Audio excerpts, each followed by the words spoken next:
기도합니다. 하나님 은혜를 감사합니다. 귀한 주일 허락해 주시고 주님 앞에 나와서 함께 말씀 볼 수 있도록 하나님 인도해 주신 것 감사합니다. 하나님, 이 예배가 온전히 주님에게 드려지기를 간절히 소망합니다. 하나님에게만 집중하는 이 시간이 되기를 원합니다. 하나님의 말씀을 듣는 이 시간이 우리에게 기쁨이며 행복이 되는 시간이 되기를 간절히 소망합니다. 주님과 소통하면서 특별히 우리에게 꼭 필요한 말씀을 이 예배 가운데 주실 때에 아멘으로 받고 그 말씀에 합당한 삶을 살 수 있는 우리 모두가 될 수 있도록 인도해 주시옵소서. 예수님의 이름으로 기도했습니다. 아멘. 자, 우리는 계속해서 지금 팔복에 대해서 함께 묵상하고 있죠. 오늘은 그 6번째 복, 마음이 청결한 자가 누리는 복에 대해서 함께 말씀을 보도록 하겠습니다. 여러분, 청결하다라는 뜻은 깨끗하다라는 뜻이죠. 그래서 공동 번역을 보게 되면 이 구절을 다음과 같이 번역을 하고 있습니다. 마음이 깨끗한 사람은 행복하다. 마음이 깨끗한 사람은 행복하다. 그들은 하나님을 뵙게 될 것이다 라고 이야기를 하고 있습니다. 예수님은 우리에게 겉모습이 깨끗한 자가 되라 라고 말씀하지 않으시고 마음이 깨끗한 사람, 내면이 청결한 사람이 되라 라고 이야기를 하고 계십니다. 요즘은 아니겠지만 제가 어릴 때에는, 제가 특별히 이제 초등학교 다닐 때에는 제가 다니던 초등학교는 참 특이한 초등학교여서 이렇게 시조를 외우게 했어요. 어릴 때 시조를 외우게 했어요. 시조 아시죠? 네. 좋은 우리나라 옛 시들이 많이 있는데 그걸 외우게 했어요. 제가 그때 외웠던 그 시 중에 아직까지도 기억에 남는 시가 하나 있습니다. 여러분 다 잘 아시는 시일 거예요. 까마귀 검다 하고 백로야 웃지 마라. 겉이 검은들 속조차 검을 쏘냐. 겉 희고 속 검은이가 너뿐인가 하노라. 말은 좀 어렵지만 대충 무슨 뜻인지는 알 것 같아요. 그죠? 겉이 깨끗한 백로는 겉이 까맣고 더러워 보이는 까마귀를 보고 비웃습니다. 와, 뭐냐 너, 나는 깨끗한데 너는 와.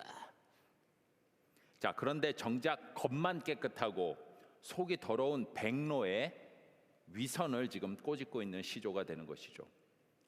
자, 예수님은 마음이 깨끗한 사람에게 복이 있다라면서 칭찬을 하십니다. 왜 그럴까요?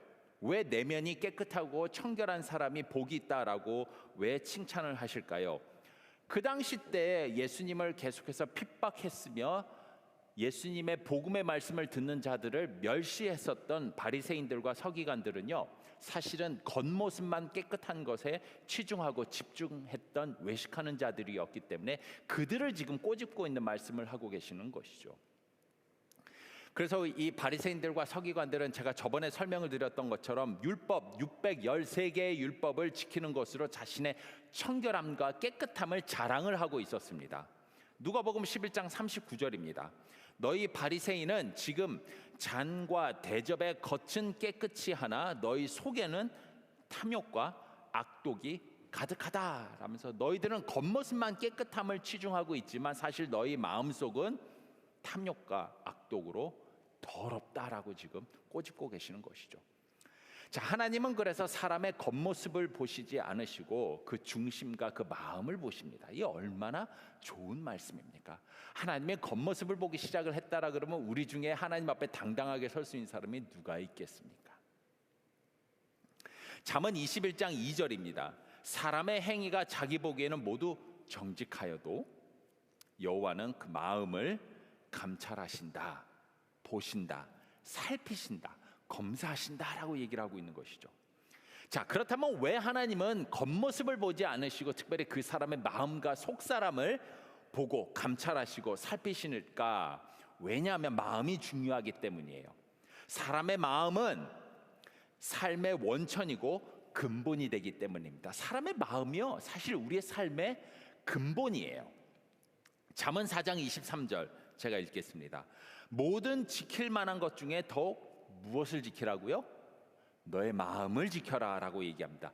지킬 것들이 참 많이 있는데 그 중에서 특별히 나의 마음을 지키래요. 왜일까요?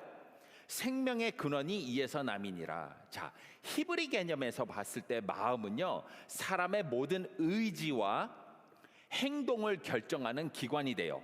마음이 그만큼 중요해요. 나의 모든 생각과 의지와 결단을 좌지우지하는 기관이 마음이라고 생각을 하고 있어요. 자, 그래서 사람의 전 인격적인 사고와 행동을 주관하고 결정하는 곳이 마음이죠. 아주 중요한 곳이에요. 그래서 하나님을 사랑할 때 마음을 다하여 사랑을 하라라는 말은 단순히 하나님을 사랑할 때 감정적으로 애틋하고 뜨거워져라라는 의미가 아닌 거예요. 전 인격적으로 사고와 생각을 통해서 자신의 결단과 의지를 들여서 말과 행동으로 사랑을 표현하라라는 뜻이 마음으로 사랑을 하라, 마음을 다해서 사랑하라라는 뜻입니다. 그만큼 마음이 중요해요. 사람의 삶에 그래서 바뀜, 변천, 완전히 개혁이 일어나는 것은 마음이 깨끗해지고 마음이 변화되는 곳에서 시작이 돼요. 그 사람이 얼마만큼 삶이 변화되었고 삶이 깨끗해졌고 삶이 얼마나 성숙해졌는가는 그 마음의 성숙함과 그 마음의 변화에서 시작이 된다라는 의미가 되는 것이죠. 그만큼 마음이 중요해요. 그래서 하나님은 겉모습을 보는 것이 아니라 먼저 마음을 보신다라고 얘기를 하고 있는 것이죠. 자, 우리는 오늘 이 말씀의 의미를 깨닫기 위해서 말씀의 순서를 조금 바꿔서 보려고 합니다. 먼저 하나님을 본다라는 의미가 무엇인지에 대해서 먼저 우리가 함께 살펴본 다음에 그 다음에 그러면 하나님을 볼 수 있는 사람, 마음이 깨끗한 사람의 의미가 무엇인지를 좀 살펴보려고 합니다. 그래서 먼저 우리가 보세요. 오늘 말씀에서 복 있는 사람은 어떤 사람이라고요? 마음이 깨끗해서 하나님을 볼 수 있는 사람이 축복된 사람, 복받은 사람이라고 얘기를 하죠. 그래서 우리는 먼저 그러면 하나님을 본다라는 게 무슨 뜻인가에 대해서 먼저 살펴보고 난 다음에 그러면 하나님을 볼 수 있는 마음이 깨끗한 사람은 어떤 사람인가, 마음이 깨끗한 상태에 대해서 우리가 이렇게 순서를 바꿔서 먼저 보려고 합니다. 자, 그러면 하나님을 본다라는 의미가 무엇일까? 여러분, 지난주에 우리가 몇 번째 복에 대해서 함께 말씀을 나눴죠? 굉장히 어려운가요? 오늘 몇 번째 복에 대해서 우리 살펴보고 있죠? 8복 중에서 몇 번째 복입니까? 그래요, 6번째 복이에요. 6번째 복. 그러면 지난주에는 우리 몇 번째 복에 대해서 봤죠? 그래요, 5번째 복에 대해서 봤어요. 참고로 지난주 설교에 은혜 받았다라는 청년들과 사람들의 이야기를 많이 들었습니다. 그 말은 무슨 뜻이죠? 집에 가셔서 꼭 다시 한번 들어보시기 바랍니다. 하나님께 긍휼을 받는다라는 게 어떤 의미인지에 대해서 저희가 지난주에 함께 말씀을 살펴봤어요. 그죠?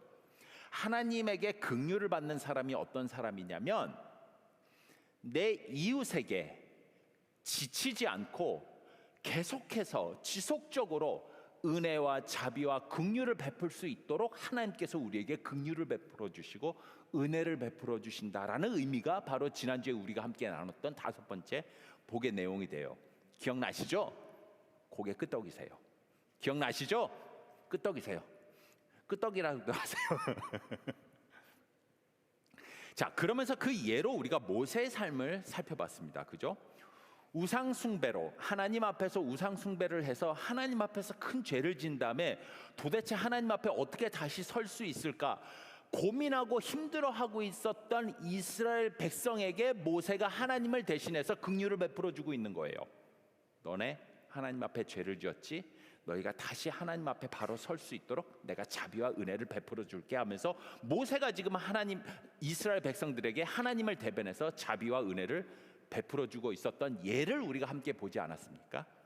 그러면서 그때 모세가 지쳐 있을 때, 사람들에게 은혜와 자비를 베풀 때 지쳐 있을 때에 하나님 저에게도 긍휼과 은혜를 베풀어 주시옵소서라고 구했잖아요. 그러면서 그가 뭘 구했습니까? 이 세상에 있는 누구도 구할 수 없는 가장 위대한 걸 구했죠. 하나님 얼굴 한번 보게 해주세요. 하나님 얼굴 한번 보게 해주세요. 이 엄청난 긍휼을 하나님께 구했죠. 근데 여러분, 제가 지난주에 함께 나눴던 것처럼 사람이 하나님의 얼굴을 볼 수 있습니까? 아니요, 볼 수 없어요. 왜냐하면 하나님의 얼굴은 너무 영광스러우시기 때문에 그 영광에 도달할 수 없는 인간이 그 하나님의 얼굴을 보게 되는 순간 누구도 그 앞에서 살아날 수 있는 사람은 아무도 없어요. 그래서 하나님께서 모세에게 어떤 은혜를 베풀어 주셨죠? 내 얼굴을 직접 볼 수는 없지만 내가 내 뒷모습은 보여줄게 하면서 뒷모습을 볼 수 있는, 천지창조 이에 이 세상에 살고 있었던 그 누구도 경험해보지 못했던 위대한 경험을 모세 딱 혼자서 경험을 하게 되죠. 바로 하나님의 뒷모습을 보게 되는 은혜를 보게 되었습니다. 지난주에 우리가 나눴던 것처럼 하나님을 볼 수 있는 사람은 아무도 없어요. 근데 오늘 본문에서는 뭐라고 얘기를 합니까? 하나님을 보게 되는 복을 받게 된다라고 얘기를 하고 있죠. 자, 그렇다면 도대체 하나님을 본다라는 의미는 무슨 뜻일까? 직접적으로 그 얼굴을 본다라는 의미는 아니겠죠. 자, 그렇다면 하나님을 본다라는 의미가 무엇인가에 대해서 함께 살펴볼 텐데, 이 의미를 알기 위해서는 성경에 내가 하나님을 봤다라고 얘기하는 사람들의 고백이 어떤 내용인지에 대해서 우리가 함께 살펴봐야 돼요. 성경 안에 보게 되면 참 많은 사람들이 내가 하나님을 봤다라고 고백을 하는 사람들이 등장을 합니다. 내가 하나님을 보았습니다, 하나님을 보았습니다 얘기를 하는데, 그 사람들이 얘기했던 그 하나님을 봤다라는 의미가 무엇인지를 우리가 함께 살펴보게 된다면, 오늘 본문에서 예수님께서 우리에게 얘기하시는 하나님을 보았다라는 의미가 무엇인지를 우리가 집중적으로 깨달을 수 있다라는 것이죠. 그래서 한 3가지 정도 하나님을 봤다라고 얘기하는 사람들의 그 본다의 의미가 무엇인지를 함께 한번 살펴볼 텐데, 첫 번째로 성경에서 하나님을 봤다라고 고백하는 사람들의 그 말의 의미는 바로 하나님의 계획을 알게 되었다라는 의미를 이야기하는 것입니다. 내가 하나님을 봤습니다, 내가 주의 얼굴을 봤습니다라고 얘기하는 사람들의 그 첫 번째 봤다라는 의미는 뭐냐면, 내가 하나님의 계획을 깨닫게 되었습니다, 하나님의 뜻을 알게 되었습니다라는 의미가 된다라는 거예요. 자, 하나님을 봤다라는 그 표현을 가장 잘 썼던 유명한 사람이 한 명 있죠. 누굽니까? 바로 여러분 잘 아시는 욥이에요. 욥기 42장 5절에 보게 되면은 욥이 이런 고백을 합니다. 내가 주께 대하여 귀로 듣기만 하였사오나 이제는 뭐 했다고요? 눈으로 주를 배움나이다. 욥은 자기 눈으로 하나님을 봤대요. 근데 아까 얘기했잖아요, 하나님을 볼 수 있는 사람은 없다고요. 그러면 도대체 욥이 하나님을 봤다라고 얘기하는 것은 무슨 뜻일까? 여러분, 이 고백을 하기 전까지 욥은 지독한 고난 속에 있었어요. 지독한 고난 속에 있었어요. 도대체 그의 삶은 깜깜해서 아무것도 보이지 않는, 빛이라고는 찾아볼 수가 없는 지독하게 힘든 고난 속에 살았던 것이 바로 욥이었어요. 빛도 없고 희망도 없는 어둠 속에서 하나님의 은혜만을 보기를 원하며 하나님의 은혜만을 간구했었던 사람이 욥이었어요. 그 절망 속에서 어느 날 한 줄기 빛 같은 하나님의 음성이 그에게 임하기 시작을 합니다. 하나님이 말씀을 하기 시작을 합니다. 하나님의 영광을 그에게 비춰주기 시작을 합니다. 깜깜한 암흑 속에 있었던 욥에게 그 영광은요, 그저 저 멀리 있는 조그마한 빛처럼 그에게 오는 것이 아니라 점점 그 영광의 빛이 커지기 시작하더니 그의 인생을, 깜깜했던 그의 인생을 대낮처럼 밝게 밝히기 시작을 합니다. 마치 타노스가 핑거 스냅을 한번 하는 순간 모든 것이 바뀌는 것처럼 깜깜했었던 욥의 인생에 하나님의 한 줄기 빛이 임하면서 영광을 보여주기 시작을 하자, 그냥 지금 스팟라이트 비추는 이 정도가 아니라 그의 인생이 그냥 대낮처럼 밝아지기 시작을 합니다. 그러면서 그 인생에 보이지 않았던 하나님의 뜻과 계획이 보이기 시작을 했던 거예요. 고난 속에서 하나님의 뜻과 계획이 보이기 시작을 했던 거예요. 완전히 달라지기 시작을 했던 것이죠. 그 다음에 했었던 욥의 고백이 바로 내가 주께 대하여 귀로만 들었었는데 이제는 내가 눈으로 주를 보기 시작을 했습니다 라고 고백을 하는 것이죠.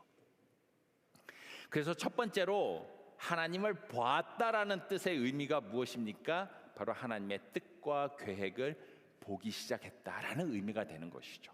그래서 여러분의 인생에서 어느 날 하나님께서 기적과 같은 은혜와 자비를 베풀어 주셔서 알지 못했던 하나님의 뜻과 계획을 발견하는 그 순간이 여러분은 뭐라고 고백할 수 있다고요? 내가 하나님을 보았습니다라고 얘기할 수 있다라는 거예요. 내가 하나님을 보았습니다. 내가 하나님을 보았습니다. 또한 두 번째로 하나님을 보았다라는 그 고백을 한 사람이 누구일까요? 바로 다윗이었습니다. 그래서 두 번째로 하나님을 보았다라는 뜻이 무엇이냐면 하나님의 은혜를 받았을 때 우리는 하나님을 보았다라고 고백을 하게 된다라는 것이죠. 하나님의 은혜를 받았을 때, 하나님의 은혜를 받았을 때에 우리는 하나님을 보았습니다라고 고백을 하는 거예요. 자, 시편 27편은 다윗이 자신의 아들에게 쫓겨서는 도망을 갈 때 지었던 시편이 됩니다. 그의 아들 압살롬이 쿠데타를 일으켜요. 반란을 일으켜요. 그래서 자기 아들에게 쫓겨나서는 막 도망을 갈 때 그 마음을 표현했던 시가 바로 시편 27편입니다. 다윗이 도망을 갈 때에 고난을 당하면서 하나님 앞에 울부짖는데 뭐라고 울부짖냐면 다윗이 하나님 나를 도와주세요라고 고백하지 않고 하나님 주의 얼굴을 나에게 보여주시옵소서, 내가 주님의 얼굴을 볼 수 있도록 인도해 주시옵소서라고 고백을 하면서 도망을 갑니다. 시편 27편 8절에서 9절입니다. 이게 지금 도망을 가는 거예요. 아들한테 쫓겨서는.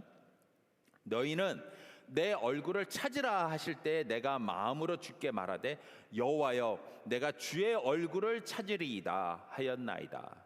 주의 얼굴을 내게서 숨기지 마시고 주의 종을 노하여 버리지 마소서. 주는 나의 도움이 되셨나이다. 나의 구원의 하나님이시여 나를 버리지 마시고 떠나지 마시옵소서. 주님 얼굴을 나에게서 숨기지 말아 주시옵소서. 주님, 내가 주님의 얼굴을 볼 수 있도록 인도해 주시옵소서. 주님의 얼굴을 찾으라고 하셨을 때 제가 지금 찾고 있습니다. 주님, 나에게 주님의 얼굴을 보여주시옵소서. 뭘 얘기를 합니까? 이 말을 다시 바꿔서 얘기하면 주님, 나에게 은혜를 내려 주시옵소서. 내가 주님의 은혜를 보기를 원합니다. 이게 지금 그 얘기를 하고 있는 거 아니에요? 그리고 그 다음에 어떤 일이 일어나게 됩니까? 이 어렵고 힘든 상황 속에서 하나님께서는 정말로 다윗에게 은혜를 베풀어 주십니다. 그리고 그 은혜로 인하여서 그는 그 고난을 이겨내고 다시 왕궁으로 돌아올 수 있게 되는 것이죠. 그때 다윗이 고백했었던 게 뭡니까? 내가 어려웠을 때에 주께서 나에게 은혜를 베풀어 주셨고 내가 주의 은혜를 보았기 때문에 곧 그것은 주의 얼굴을 본 것입니다 라고 고백을 했다라는 것이죠. 그래서 두 번째로 우리가 하나님의 얼굴을 본다라는 뜻이 무엇입니까? 바로 주님의 은혜를 보았을 때에 주님의 얼굴을 본 것이다 라고 우리가 알 수가 있다라는 것이죠. 마지막으로 세 번째, 주님의 얼굴을 본다라는 것이 무슨 뜻일까요? 바로 하나님의 말씀의 의미를 깨달았을 때 우리는 하나님의 얼굴을 본 것이다 라고 우리가 표현을 할 수가 있습니다.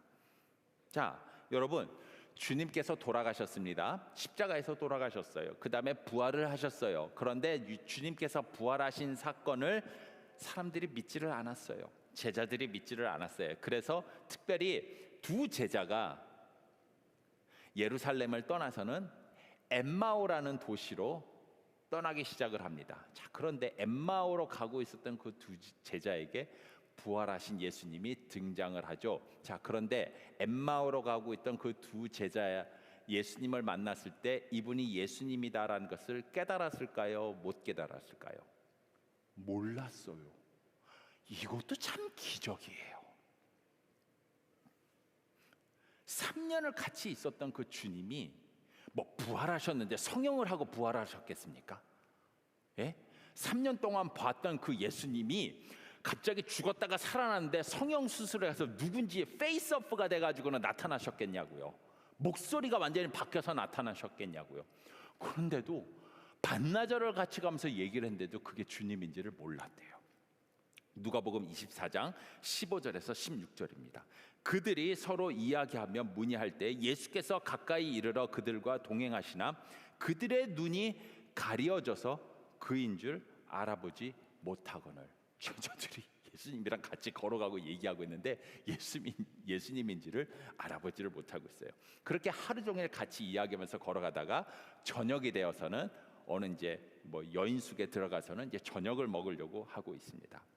그때 예수님께서 떡을 떼어서는 성찬을 베풀자 그때 비로소 제자들의 눈이 열리기 시작하면서 그 주님을 보기 시작을 하는 거예요. 누가복음 24장 31절입니다.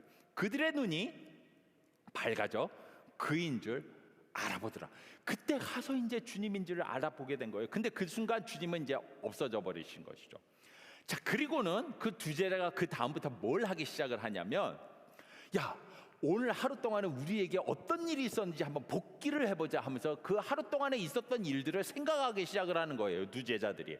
야, 도대체 이 주님과 함께 반나절을 함께 걸어왔는데 어떻게 주님을 알아보지 못할 수가 있지? 어떻게 우리가 지금 이제 주님을 알아보게 되었지? 하면서 하루에 있었던 일들을 되돌아보면서 복기를 하는데 이렇게 고백을 해요. 누가복음 24장 32절. 그들이, 여기서 말하는 그들은 두 제자예요. 그들이 서로 말하되 길에서 우리에게 말씀하시고 우리에게 성경을 풀어주실 때에 우리 속에 마음이 뜨겁지 아니하더냐. 아하, 두 제자가 깨닫게 된 거예요. 처음에는 예수님인 줄 알아보지 못했는데, 주님인지를 알아보지 못했는데, 그 주님이 말씀을 풀어주고 우리에게 얘기를 해주시면서 그 말씀을 듣고 말씀을 깨닫기 시작하자 점점 우리의 마음에 뜨거워지기 시작하더니 나중에 한순간 성찬을 하실 때에 주님을 보기 시작을 했다라는 의미예요. 그러니까 여기서 지금 물론 1차적으로 지금 이들이 주님을 봤다라는 의미는 무엇이냐면 정말로 부활하신 주님을 얼굴 페이스 투 페이스로 봤다라는 의미가 되는 거예요. 이건 1차적인 의미예요. 하지만 이 누가복음을 쓴 누가가 문맥상 그가 주장하고 있었던 사실 중에 하나가 뭐냐면, 말씀을 깨닫기 이전에는 주님을 보지 못했던 제자들이 말씀을 깨닫고 난 다음에 주님을 보게 되었다, 주님을 얼굴을 보게 되었다라는 것을 지금 누가복음에서 누가는 주장을 하고 있다라는 것이죠. 그러니까 누가가 얘기하고 있는 핵심 내용 중에 하나가 뭡니까? 우리가 하나님과 예수님의 얼굴을 보았다라는 그 의미가 무엇이냐면, 하나님의 말씀이 어떤 뜻인지 그 말씀을 깨달은 순간 바로 하나님을 본 것이다라는 사실을 지금 이 엠마오로 가는 두 제자를 통해서 설명을 하고 있다는 것이죠. 그래서 여러분, 예배 시간이나 또는 여러분이 큐티를 하실 때에, 아니면 좋은 책을 읽었을 때 그 순간 하나님의 말씀의 뜻이 무엇인지를 깨닫게 되고 하나님께서 지혜를 주시잖아요. 그 순간은 여러분은 뭐라고 표현할 수 있다고요? 내가 주님을 만났어, 내가 주님의 얼굴을 봤어, 내가 주님을 봤어라고 표현할 수 있다라는 거예요. 이렇듯 성경에서 주님을 봤다라고 표현하는 사람들의 이 간증들을 우리가 종합해 봤을 때에 하나님을 봤다라는 그 말의 성경적 의미가 무엇이냐면, 우리의 삶에서 하나님의 살아계심을 닭살 돋게 체험하는 매 순간을 우리는 하나님을 보았다라고 표현할 수 있다라는 거예요. 이해가 되십니까? 제가 다시 한번 설명을 할게요. 우리가 살아갈 때에 우리의 삶 매 순간에서 닭살 돋도록 하나님의 살아계심을 체험하는 그 순간을 우리는 하나님을 보았다라고 표현할 수 있다라는 거예요. 하나님을 봤다, 하나님을 봤다, 하나님을 봤다라고 우리가 표현을 할 수 있다라는 것이죠. 길이 보이지 않는 절망 속에 있을 때에 하나님께서 마치 내 옆에 계신 것처럼 당신의 계획을 알려주실 때가 있어요. 당신의 뜻을 우리에게 알려주실 때가 있어요. 그때 우리는 뭐라고 얘기하죠? 하나님을 보았다. 깊은 슬픔으로 절망 가운데 삶이 무너져 있을 때에 하나님이 나의 손을 잡아주시고 나를 안아주시고 위로해주시고 은혜를 주시는 순간이 있어요. 그때 우리는 뭐라고 표현한다고요? 내가 하나님을 보았다, 하나님의 얼굴을 보았다라고 표현할 수 있는 거예요. 그리고 말씀을 읽을 때, 말씀을 들을 때에, 나에게 필요한 하나님께서 지혜를 주실 때에, 깨달음을 주실 때에 우리는 그 순간 하나님을 보았다, 하나님을 만나고 하나님을 본 순간이 된다라는 거예요. 이것이 바로 오늘 예수님께서 우리에게 주시는 하나님을 볼 것이다라는 복의 내용이 된다라는 것이죠. 자, 이렇게 우리가 매 순간마다 하나님을 보기를 간절히 소망합니다. 삶의 구석구석에서 하나님을 체험하기를 원합니다. 저는 이 말씀을 통해서 이번 일주일 동안에 여러분이 삶을 살아가실 때에 매 순간마다 하나님을 만나고 하나님을 체험하기를 간절히 소망합니다. 아멘. 그리고 그때 여러분 그 순간을 혼자만 누리지 마세요. 카톡에다 올리세요. 가까운 친구에게 카톡, 내가 오늘 하나님을 봤어. 뭐? 하나님을 봤다고? 그때 여러분 얘기하시는 거야. 하나님이 나에게 위로를 주셨어. 깨달음을 주셨어. 하나님이 나를 만나 주셨어.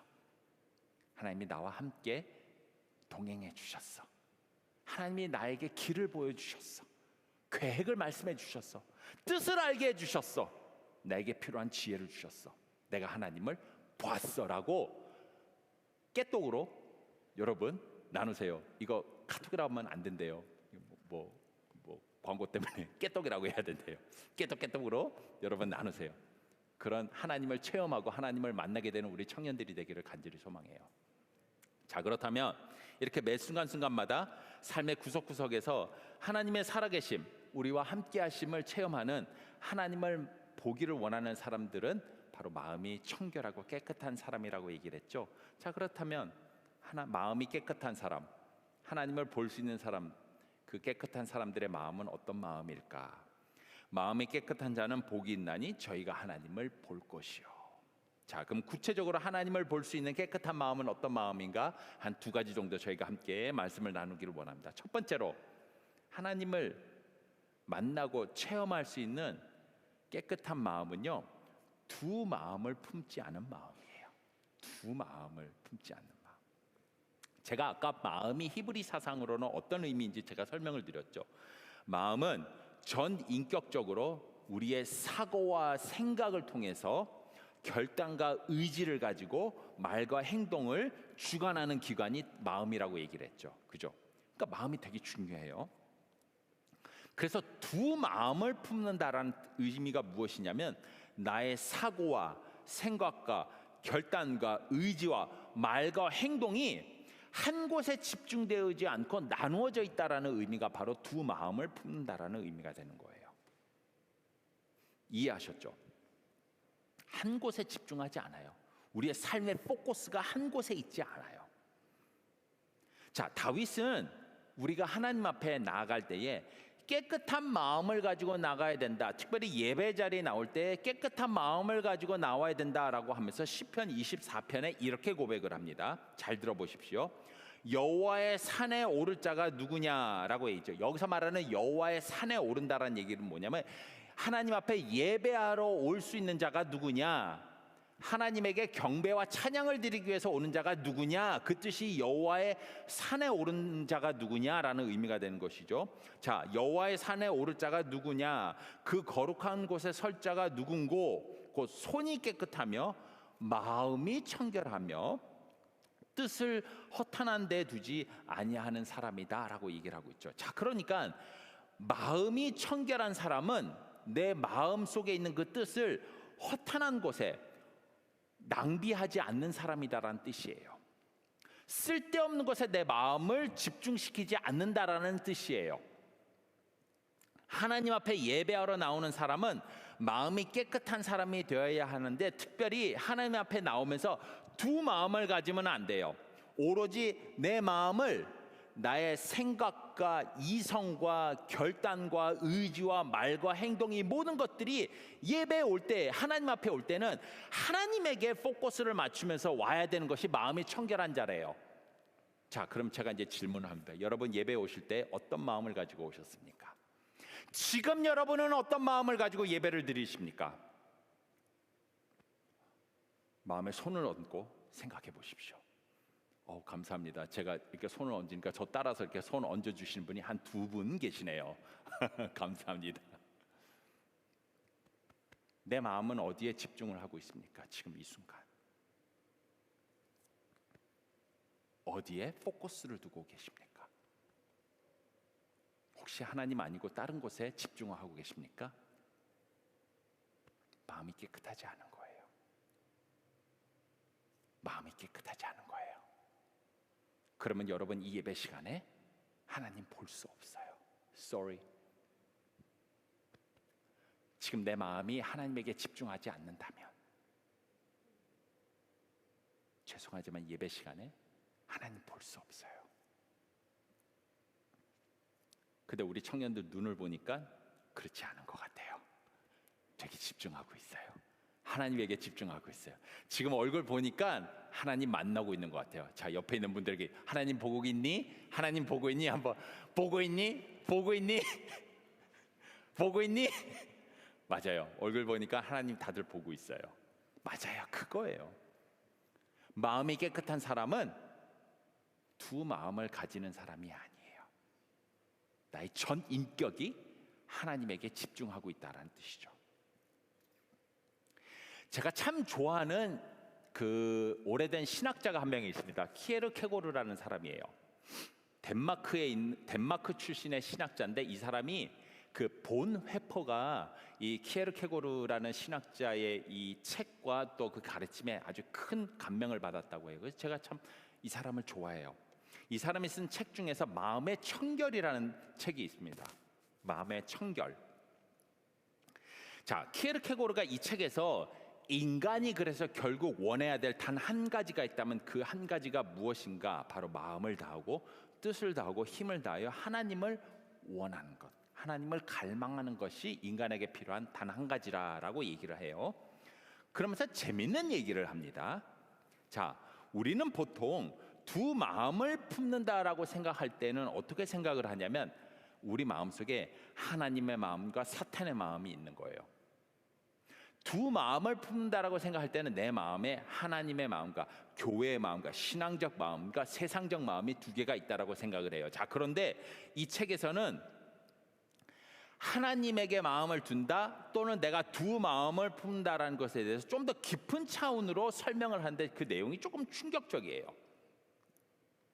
신자가 삶을 살아갈 때에 하나님이 무서워서 하나님이 두려운 마음에 하나님의 말씀을 지키고 그 계명을 지킨다면 그것조차도 두 마음을 품는 것이다라는 충격적인 이야기를 해요.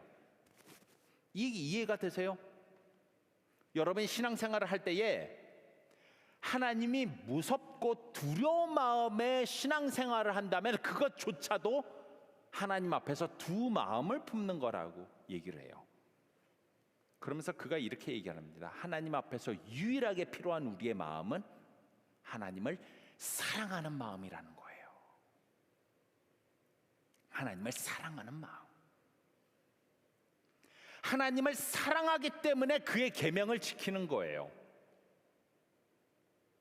하나님을 사랑하기 때문에 이웃을 사랑하는 거예요. 하나님을 사랑하기 때문에 예배 나오는 거예요. 그런데 만약에 하나님에게 혼날까 봐, 혹시 내 삶 속에 나쁜 일이 생길까 봐, 하나님에게 매맞을까 봐, 하나님이 무섭고 두려운 마음에 우리가 신앙생활을 한다면 그것조차도 하나님 앞에서는 두 마음이 될 수 있다라고 얘기를 해요. 참 충격적인 이야기죠. 여러분은 하나님 앞에 어떤 마음을 가지고 나오십니까? 하나님을 사랑하는 마음이 더 큽니까? 무섭고 두려워하는 마음이 더 큽니까? 하나님은 우리에게 당신을 사랑하는 마음을 갖기를 원하세요.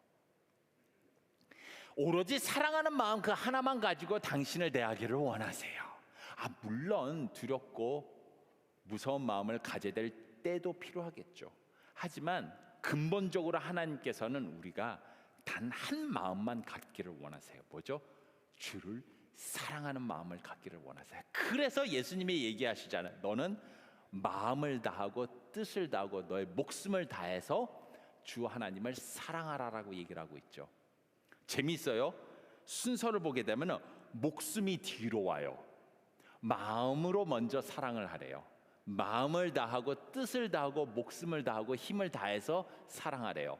우리가 생각할 때는 목숨이 더 중요하기 때문에 목숨을 다해서 하나님을 사랑하라고 얘기하는 것 같은데 아니에요. 마음으로 먼저 사랑하는 것이 우선순위로 나오고 있다는 거예요. 뭘 얘기를 하죠? 하나님께서 우리에게 원하시는 깨끗한 마음은 하나님을 사랑하는 두 마음을 품지 않는 그 한 마음을 가지는 것이다라고 얘기를 하고 있죠. 그랬을 때에 우리는 하나님을 보게 된다라는 것이죠. 또한 두 번째로 깨끗한 마음은 어떤 마음일까요?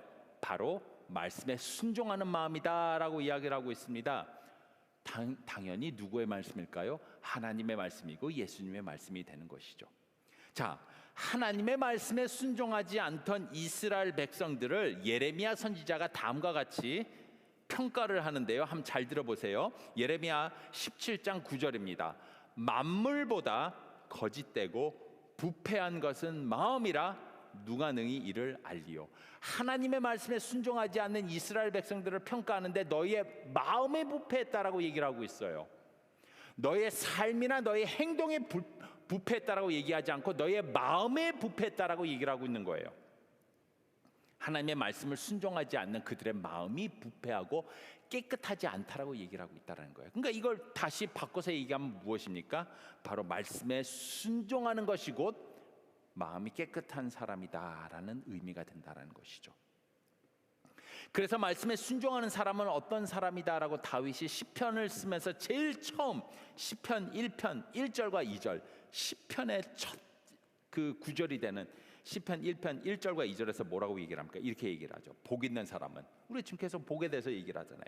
복 있는 사람은 악인의 길을 따르지 아니하며 죄인의 길에 서지 아니하며 오만한 자들의 자리에 앉지 아니하고 오직 여호와의 말씀 율법을 즐거워하여 그 말씀을 율법을 주야로 묵상하는 자로다라고 얘기를 하고 있죠.